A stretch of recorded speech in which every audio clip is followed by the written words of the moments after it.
राधे राधे। आप सभी सनातन अनुयायियों को हनुमत जयंती की हार्दिक शुभकामना। आजकल व्हाट्सएप, फेसबुक आदि में एक भ्रामक संदेश वायरल हो रहा है जिसमें कहा जा रहा है कि जयंती तो मरण तिथि को कहते हैं, किंतु ऐसा नहीं है। जयंती का एक अर्थ है जिस दिन ब्रह्मांड में कुछ विशेष घटना घटित हुई हो, जैसे भगवान का अवतरण आदि। स्कंद पुराण में जयंती का एक दूसरा अर्थ प्राप्त होता है, जयम पुण्यम च कुरुते जयंती मिति ताम विदुः, अर्थात जिस उत्सव को मनाने से हमारे जीवन में जय और पुण्यों की वृद्धि हो उसे जयंती कहते हैं। और यदि जयंती का अर्थ मात्र मरण तिथि होता तो इंद्र की पुत्री का नाम जयंती और पुत्र का नाम जयंत क्यों होता? जगत जननी जगदम्बा का भी एक नाम जयंती है। कहते हैं ना आप लोग, जयंती मंगला काली भद्रकाली कपालिनी।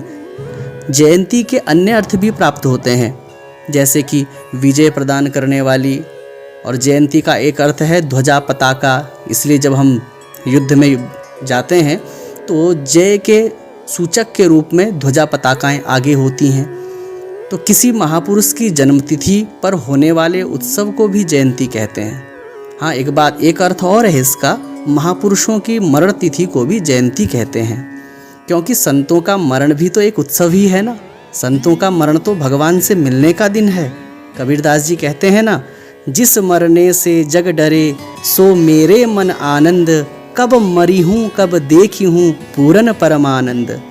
यदि हम आवश्यकता से अधिक बुद्धि का प्रयोग करते हैं तो जन्मोत्सव शब्द भी सार्थक नहीं होता, क्योंकि भगवान का जन्म नहीं होता, भगवान का तो अवतरण होता है। अवतरतीति अवतारः। जन्म होता है कर्मवश, लिखा है ना गीता में, क्षीणे पुण्य मर्ते लोकम विशंति, और अवतार होता है करुणावश।